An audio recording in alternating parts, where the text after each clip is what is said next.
Hey guys, welcome back. तो आज के इस वीडियो में मैं आपको ट्रेडिंग का कंप्लीट रोड मैप देने वाला हूँ जो काफ़ी इजी है। क्योंकि आजकल क्या हो रहा है ना, ट्रेडिंग तो सब करना चाहते हैं बट उनको कैसे step by step trading start करनी है वो कोई नहीं बताता है। आई नो बहुत सारे यूट्यूब पे वीडियो आ चुके होंगे बट डिटेल आपको स्टेप बाय स्टेप सीखना पड़ेगा, तब जाके आप एक प्रॉफिटेबल या सक्सेसफुल ट्रेडर बन पाओगे।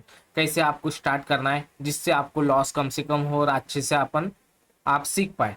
तो मैं कुछ आपको ये दिखाता हूँ पीडीएफ्स जिसमें मैं ए टू जेड डिटेल जो भी मैं सीखते समय सीखा था या मुझे सब कुछ सीखने के बाद पता चला कि हाँ, ये ऐसा स्टेप बाय स्टेप सीखना पड़ेगा। ऐसा अगर नहीं सीखेंगे तो लॉस ज़्यादा हो सकता है, जैसे मेरे साथ हुआ था।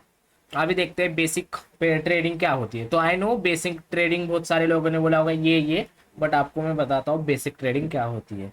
तो ये है हमारा फर्स्ट पीडीएफ जो बेसिक ट्रेडिंग का है। तो इसमें से जो जो इम्पोर्टेंट है उसको मैं बता दूंगा पर्सनली, और बाकी सारे तो आपको सीखने पड़ेंगे। तो अभी बेसिक ऑफ ट्रेडिंग, तो इन सारे जो भी पॉइंट है डेफिनेशन वाला एक पीडीएफ है, वो भी आपको टेलीग्राम पे मिल जाएगा। डिस्क्रिप्शन में लिंक है, आप ज्वाइन हो सकते हो और वो सारे पीडीएफ आपको मिल जाएंगे। ठीक है। तो उसमें कितने टाइप के मार्केट होते हैं ये मैं बताया हूँ। तो इसमें stock market, bound, forex, commodity, crypto, index and future option. ठीक है। तो इतने टाइप्स के मार्केट में बताया हूँ। तो इसमें हमें पता ही है स्टॉक मार्केट क्या होता है, जो कंट्री ऑपरेट करती है। बॉन्ड मार्केट जो गवर्नमेंट बॉन्ड्स निकालते हैं उसे ही बॉन्ड मार्केट बोलते हैं। फॉरेक्स मार्केट जो इंटरनेशनल करेंसी होती है उसका मार्केट होता है जो फॉरेक्स मार्केट। कमोडिटी यानी जो नेचुरल रिसोर्सेस होते हैं उसको ही वो अपना कमोडिटी मार्केट बोलते हैं, जैसे गोल्ड, कॉपर, सिल्वर जो होता है वो, और ऑयल जो होता है वो कमोडिटी में आता है।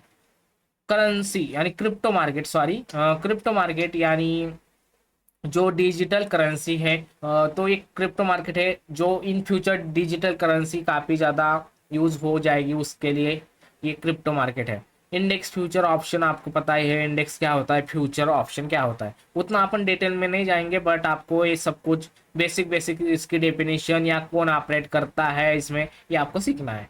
उसके बाद टॉपिक नंबर 2, मार्केट अपना पार्टिसिपेंट्स। तो कितने टाइप के पार्टिसिपेंट्स है, यानी ट्रेडिंग कौन कौन करता है। हम लोग तो करते हैं, यानी नॉर्मल रिटेल इन्वेस्टर जो बोलते हैं वो हम ही हैं, जैसे आप और मैं। क्योंकि हम इंडिविजुअल ट्रेडर है तो रिटेल इन्वेस्टर में हम आते हैं।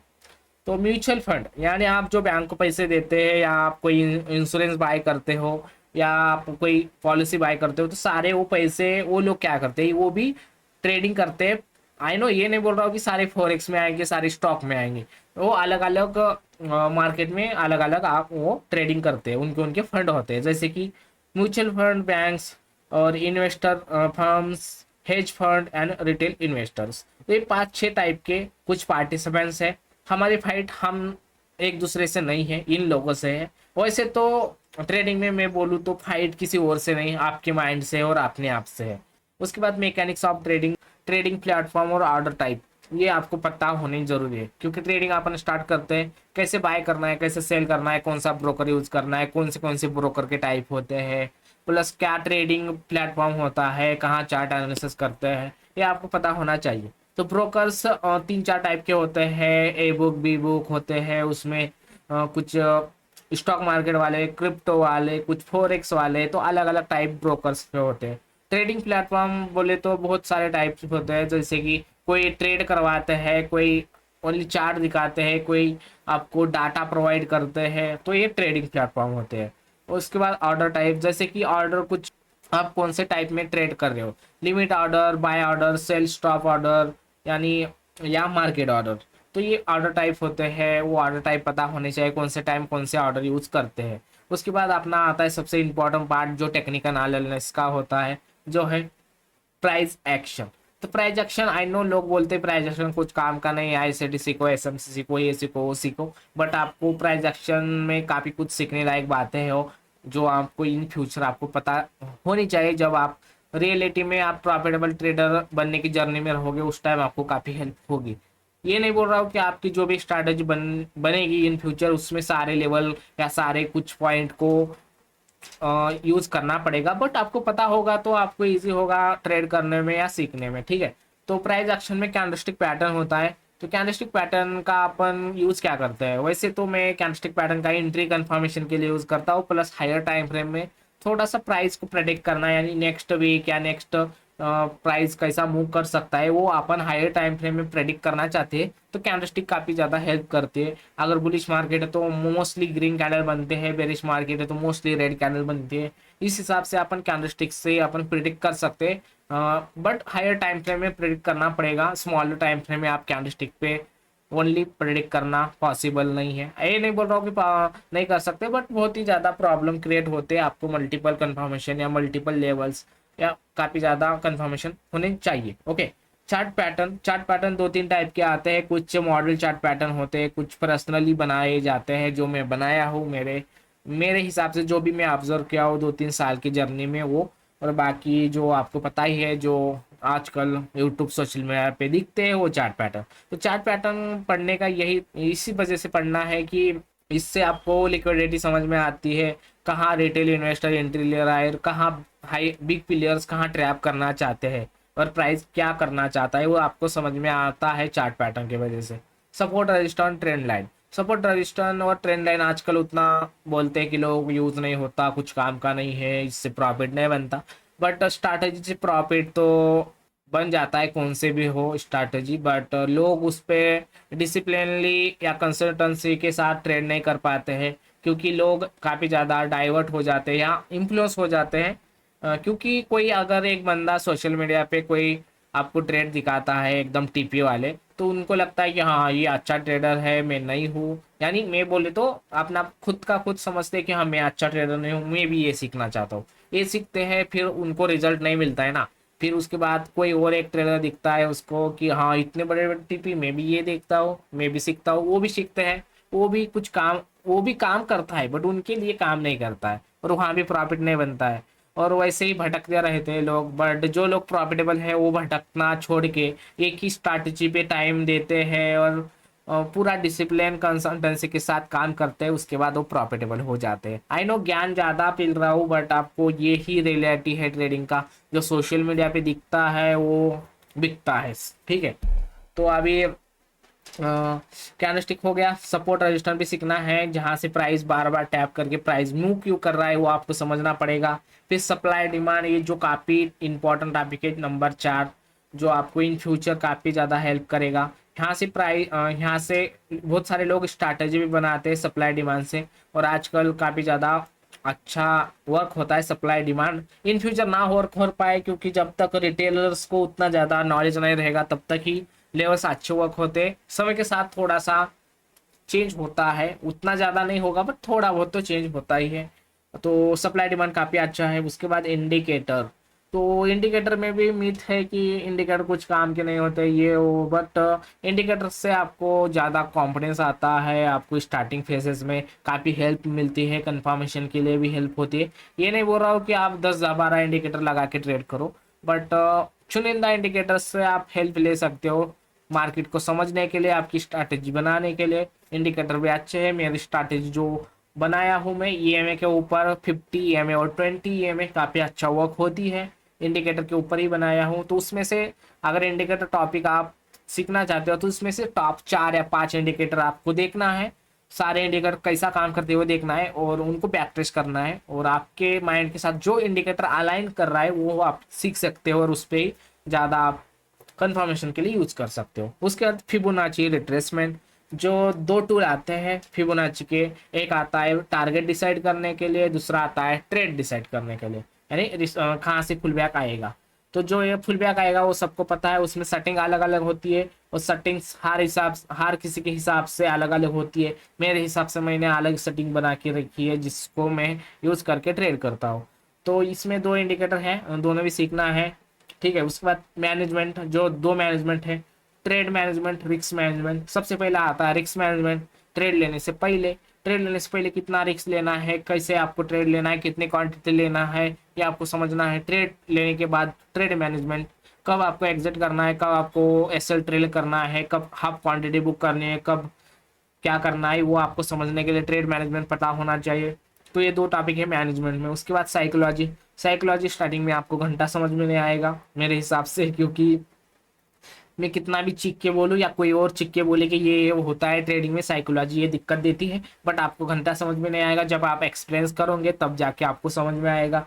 ठीक है, साइकोलॉजी कॉपी इंपॉर्टेंट है। अगर साइकोलॉजी खराब होगी तो ट्रेड मैनेजमेंट या रिस्क मैनेजमेंट खराब हो जाएगा, या रिस्क मैनेजमेंट ट्रेड मैनेजमेंट खराब होगा तो साइकोलॉजी खराब हो जाएगी। तो ये दो चीज़ें एक दूसरे से कनेक्ट है, मैनेजमेंट एंड साइकोलॉजी। तो इसको जरा ध्यान देना। और सबसे ज़्यादा आपका समय बर्बाद होने वाला है साइकोलॉजी में, क्योंकि बार बार आपको लॉस खाओगे, बार बार आपका अकाउंट ब्लो होगा और एक ही गलती होगी साइकोलॉजी की वजह से, बट पता होने के बावजूद आप वो कंट्रोल नहीं कर पाओगे, उस वजह से लॉस होगा और उसमें ही आप धक्के खाते रहोगे 2-3 साल। तो आई नो पूरी स्ट्रैटेजी सीखने के बावजूद, ठीक है। और मैं भी वैसा ही था मेरे साथ में। उसके बाद एडवांस नॉलेज, जो एडवांस नॉलेज का मतलब ये है कि आपको जो छोटी बातें हैं आप स्ट्रैटेजी बना लेते हो। स्ट्रैटेजी बनाने के बाद आपको टाइमिंग पता होना चाहिए, कौन से टाइम मेरी स्ट्रैटेजी वर्क होती है, कौन से टाइम का अच्छा मूव आ सकता है, कौन से पेयर से जिसमें मैं ट्रेड कर सकता हूँ। स्टार्टिंग में पता नहीं होता है, बाद में आई नो पता हो जाता है। तो पता होना चाहिए जिससे आपका टाइम बच जाता है, आपको समझ में आता है हाँ इन टाइम में मैं ट्रेड कर सकता हूँ, इन टाइम में बैक टेस्ट कर सकता हूँ। यानी जो टाइम का जोन है उस टाइम में बैक टेस्ट करोगे तो आपको रिजल्ट समझ में आएगा, हाँ इन टाइम में ही ट्रेड करूंगा तो अच्छा रिजल्ट आ रहा है। उसके बाद H4 opening, top down analysis, higher time frame to lower time frame analysis कैसे किया जाता है। ICT SMC में इसको फैक्टर बोला जाता है, बट प्राइस एक्शन में टॉप डाउन एनालिसिस बोलते हैं। ये 4-5 टॉपिक है। उसके बाद ये पूरा पीडीएफ क्लियर जो नॉर्मल प्राइस एक्शन का है। इसमें इंपॉर्टेंट टॉपिक बताता हूँ जो आपको आपकी ट्रेडिंग जर्नी में रोज इन काम आएंगे, रोज काम आएंगे। ठीक है, रोज काम आने का मतलब है कि आपकी स्ट्रैटेजी में मोस्टली ये यूज होता ही है। ये candlestick pattern, support, supply demand. ठीक है, इंडिकेटर आप अगर स्ट्रैटेजी इंडिकेटर के बेसिस पे बना रहे हो तभी यूज होता है, नहीं तो नहीं। Fibonacci retracement, risk management, trade management, ये टॉपिक पे आपको गौर करना है। जो ये टॉपिक है उनको ओनली पढ़ना है, हम समझना है क्या क्या होता है।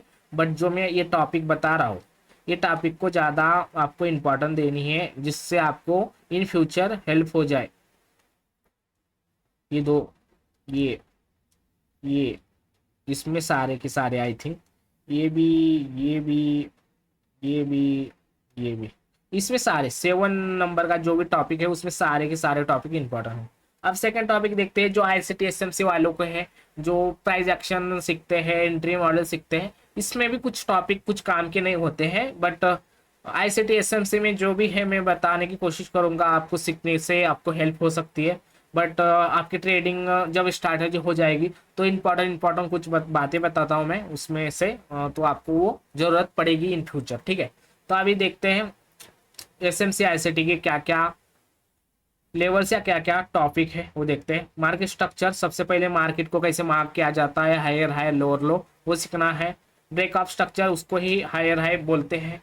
चेंज ऑफ कैरेक्टर, यानी ट्रेंड चेंज हो जाता है, बुलिश से बेरिश, बेरिश से बुलिश, तब चेंज ऑफ कैरेक्टर। इंडस्टमेंट दो टाइप के होते हैं, एक बोलते हैं कि फर्स्ट चेंज ऑफ कैरेक्टर जो होता है उसको ही चेंज इंडस्टमेंट बोलते हैं। दूसरा जो भी बाइंग एरिया या सेलिंग एरिया होता है उसको टैप करे बिना प्राइस अगर मूव करता है तो उसे इन्वेस्टमेंट बोला जाता है। तो ये 3 टॉपिक है मार्केट स्ट्रक्चर में। उसमें भी इंटरनल स्ट्रक्चर और एक्सटर्नल स्ट्रक्चर मार्क किया जाता है। H1 में ही इंटरनल और एक्सटर्नल रहता है। एक्सटर्नल यानी बड़ा स्ट्रक्चर और उसके अंदर H1 का ही इंटरनल स्ट्रक्चर। ठीक है, कुछ लोग बोलते हैं कि इंटरनल स्ट्रक्चर अपोजिट होना चाहिए जो मेन स्ट्रक्चर है उसके। कुछ लोग बोलते हैं एक ही डायरेक्शन में भी अगर इंटरनल स्ट्रक्चर है तभी भी अपन उसका यूज करते हैं। तो अलग अलग स्ट्रैटेजी के हिसाब से अलग अलग इस कॉन्सेप्ट के हिसाब से अलग अलग बोला जाता है। तो कोई भी गलत नहीं है और कोई भी सही नहीं है ऐसा आप बोल सकते हो। ठीक है, क्योंकि जो जिसको यूज करने से प्रॉफिट बन रहा है वो आप बोल देता है वो या वो यूज करता है। गैप्स 3-4 टाइप के होते हैं, फेयर वैल्यू गैप और इनबैलेंस में 2 टाइप, वॉल्यूम गैप और गैप अप और गैप डाउन का होता है, वो गैप बोला जाता है। ठीक है, तो ये गैप्स का यूज आपको मोस्टली, ये गैप तो आपको यूज करना ही पड़ेगा जो सेकंड नंबर का है। यानी वीकली गैप जो होते हैं या डेली गैप्स, यानी जब न्यू कैंडल ओपन होती है डेली वीकली तब गैप्स बनते हैं गैप अप और गैप डाउन में, तब ये गैप्स बनते हैं तो उसको यूज करना है। या फिर जी कोई यूज करता है कोई नहीं करता है, या फिर जिसे आपको ऑर्डर ब्लॉक यूज कर मार्क करना पड़ता है, इस वजह से FPG सीखना है। उसके बाद ब्लॉक्स, ब्लॉक्स में 4-5 टाइप होते हैं, ज़्यादा होते हैं इससे, बट मैं 4 ही लिखा हूँ क्योंकि ये जो ब्लॉक्स होते हैं लगभग सेम होते हैं, बट मार्क करने का तरीका अलग होता है। और स्ट्रक्चर अगर चेंज है, कोई स्ट्रक्चर में कोई चेंजेस है तो ही लेवल के नाम चेंज हो जाते हैं, लगभग लेवल सेम ही होते हैं। ऑर्डर ब्लॉक यानी जो हाई और लो का स्विंग्स होते हैं, जो सारे स्विंग उन लोगों उन लेवल्स पे ऑर्डर ब्लॉक निकलते हैं। बट ऑर्डर ब्लॉक को एक कंडीशन है कि ऑर्डर ब्लॉक के ऊपर फेयर वैल्यू गैप होना चाहिए, तभी वो ऑर्डर ब्लॉक वैलिड माना जाता है, नहीं तो वो ऑर्डर ब्लॉक वैलिड नहीं होता है। इस वजह से ऑर्डर ब्लॉक स्विंग हाई और स्विंग लो से ऊपर नीचे आपको दिखने को मिलेगा। उसके बाद मैं आपको यहाँ सा दिखा सकता हूँ ना, अच्छी बात है ये। फिर आता है ब्रेकर ब्लॉक, जो अगर प्राइस ये हायर हाई है और प्राइस ने चेंज ऑफ कैरेक्टर कर दिया, तो ये जो लेवल होता है इसको भी ब्रेकर ब्लॉक बोला जाता है। प्राइस अगर वापस आता है तो यहाँ से अपन शॉर्ट करने का एक्सपेक्ट करते हैं, तो इसको ब्रेकर ब्लॉक बोलते हैं, ठीक है। फिर मेडिकेशन ब्लॉक यानी प्राइस अगर हायर हाई बना रहा है यानी ब्रेकअप स्ट्रक्चर किया है, तो ये जो हाई था इसको ब्रेक करने के बाद जो ये लेवल होता है इसको ही मेडिकेशन ब्लॉक बोलते हैं। मैं इसको ही ब्रेकर ब्लॉक बोल देता हूँ क्योंकि ज़्यादा लेवल याद नहीं रह पाता है, ओनली आपको पता होना चाहिए कि कौन सा लेवल कहाँ मार्क किया जाता है। तो यहाँ से प्राइस उठने के चांसेस ज़्यादा होते हैं, तो इसको मेडिकेशन ब्लॉक बोलते हैं, ठीक है। फिर आया अपना सेकंड टॉपिक है, फिर है रिजेक्शन ब्लॉक। तो यानी ये लेवल्स ऐसे मार्क किए जाते हैं, तो ये जो वीक होते हैं यहाँ नीचे उसको रिजेक्शन ब्लॉक बोलते हैं। तो ये है रिजेक्शन ब्लॉक, से रिजेक्शन ब्लॉक, या ये भी रिजेक्शन ब्लॉक, इसको रिजेक्शन ब्लॉक, ठीक है। Medication block, rejection block, breaker block, order block, ये ऑलमोस्ट सेम होते हैं, ओनली थोड़ा सा डिफरेंस होता है ऊपर नीचे। ऑर्डर ब्लॉक का आपको थोड़ा सा समझा देता हूँ मैं, तो आपको समझ आएगा। ऑर्डर ब्लॉक का मतलब ये होता है कि प्राइस ऐसा कर रहा है, तो यहाँ अगर एक लास्ट वाली जो कैंडल होगी जो वीक, इतना डिटेल बताने की जरूरत नहीं पड़ेगी, आपको इस पर भी वीडियो आएगा ही। लास्ट वाली कैंडल होती है उसको मार्क करते हैं, बट उसके ऊपर एफएजी होना चाहिए। अगर एफएजी इधर नहीं है तो इस वाले कैंडल को अपन लो कैंडल मानेंगे या इसको ऑर्डर ब्लॉक मानेंगे, उसके ऊपर एफएजी ढूंढेंगे। अगर इसके ऊपर एफएजी है तो यही मेरा ऑर्डर ब्लॉक होगा, इसके नीचे स्विंग अपन उसको वैल्यू नहीं देंगे। लेकिन ये मोस्टली फेल हो जाती है क्योंकि ये ऑर्डर ब्लॉक उतना ज़्यादा स्ट्रांग नहीं होता। आई नो काम करता है बट अच्छा नहीं होता है। इस वजह से मैं ऑर्डर ब्लॉक को ओनली इन वाले लेवल को ही मानता हूँ, या इसको ही सप्लाई डिमांड बोलता हूँ। सप्लाई डिमांड में थोड़ा सा अलग होता है, उतना डिटेल ये तो बता नहीं पाऊंगा, इसमें हमें ओनली रोड मैप सीखना है, ठीक है। और लगभग 20 मिनट के करीब करीब वीडियो का टाइम हो चुका है। अभी ब्लॉक्स का हो गया। ये दो ब्लॉक सेम होते हैं, ऑर्डर ब्लॉक और रिजेक्शन ब्लॉक। मोस्टली मेडिकेशन और ब्रेकर ब्लॉक सेम होते हैं। ये दो ब्लॉक और ये दो ब्लॉक एक ही है, ऐसा समझ सकते हो। उसके बाद liquidity, internal external time base, by side sell side, swing and swing low. Swing high swing low वाली लिक्विडिटी इंपॉर्टेंट है, स्विंग हाई की ये और स्विंग लो की ये। तो ये लिक्विडिटी मानी जाती है और इनको प्राइस बहुत बार टेक आउट करने आता है, यानी उसको खाने आता है। तो ये लिक्विडिटी का टॉपिक है। इसमें से सबसे इंपॉर्टेंट यही है हमारे लिए, जो स्विंग हाई और स्विंग लो वाली लिक्विडिटी। इंटरनल एक्सटर्नल भी स्विंग हाई और स्विंग वाली लिक्विडिटी होती है, बट वो टाइम फ्रेम के हिसाब से शिफ्ट होता है। यानी अगर ये 54 का टाइम फ्रेम है, उसके अंदर अगर 15 मिनट का टाइम फ्रेम अगर देखते हो तो वो इंटरनल लिक्विडिटी होगी। तो ऐसा आपको लिक्विडिटी में दिखने को मिलेगा, बट उतना ज़्यादा इंटरनल एक्सटर्नल में काम नहीं पड़ेगा आपको, क्योंकि अगर आप कोई आईसीटी एसएमसी की स्ट्रैटेजी सीख रहे हो तभी आपका इसका यूज है, नहीं तो नहीं है, ठीक है।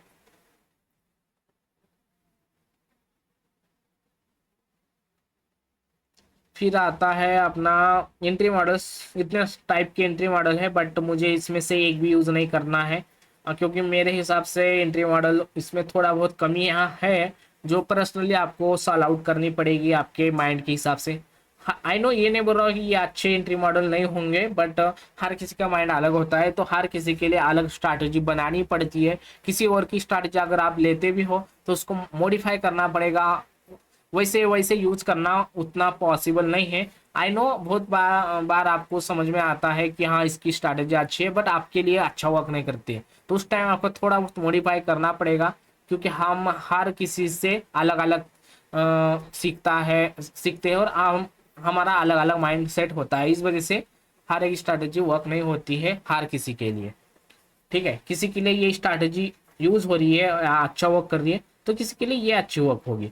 ठीक है, तो ये समझना है और अपने अपने हिसाब से आप स्ट्रैटेजी बना सकते हो। किसी और की जैसे कि स्ट्रैटेजी में 3 टाइप होते हैं, 2 टाइप तो इंपॉर्टेंट होते हैं, उसके अंदर एक टाइप होता है, मैं आपको बताता हूँ। स्ट्रैटेजी 2 टाइप से आपको मिल सकती है, जैसे कि मैं बताता हूँ। इधर एक लेते हैं, इधर एक लेते हैं। एक किसी और की स्ट्रैटेजी, फर्स्ट किसी और की स्ट्रैटेजी, सेकंड खुद बनाई हुई। खुद बनाने के लिए आपको समय लगेगा, मे भी 2 साल 3 साल, जो भी समय लगेगा आपको पूरा ये करना पड़ेगा कि एक्सपीरियंस लेना पड़ेगा, पूरा सीखना पड़ेगा, फिर ऑब्जर्व करना पड़ेगा, बैक टेस्टिंग करना पड़ेगा, उसके बाद एक स्ट्रैटेजी बना सकते हो आप। वो स्ट्रैटेजी अच्छी हो सकती है आपके लिए, क्योंकि आप अपने हिसाब से बना सकते हो ना। ठीक है, उसमें आप कोई भी लेवल्स यूज कर सकते हो, जो भी मैं बोला था वो लेवल को यूज करके आप स्ट्रैटेजी बनाते हैं। कुछ लेवल स्ट्रैटेजी बनाने के बाद कुछ काम के नहीं होते, कुछ बहुत काम के होते हैं, वैसा आप एक स्ट्रैटेजी बना सकते हो ओन। दूसरा है कि किसी और की स्ट्रैटेजी लेना। ठीक है, किसी और की स्ट्रैटेजी लेना और उसको वैसे ही यूज करना। ठीक है, ये अपनी खुद की स्ट्रैटेजी, दूसरा किसी और की स्ट्रैटेजी लेके जैसी स्ट्रैटेजी वैसे सेम टू सेम यूज करना। और इसी में आता है किसी और की स्ट्रैटेजी लेके उसमें मॉडिफाई करना। ओके, मॉडिफाई करना, जैसी स्ट्रैटेजी है उसको लेना, अपने हिसाब से इसको मॉडिफाई करना और उसको यूज करना। तो ये होता है। तो 3 टाइप्स के स्ट्रैटेजी बोल सकते हो, ओन और किसी और के लेके डायरेक्ट यूज कर सकते हो, दूसरा मॉडिफाई कर सकते हो। तो आपके हिसाब से जो आपके लिए बेस्ट लगे तो वो आप कर सकते हो।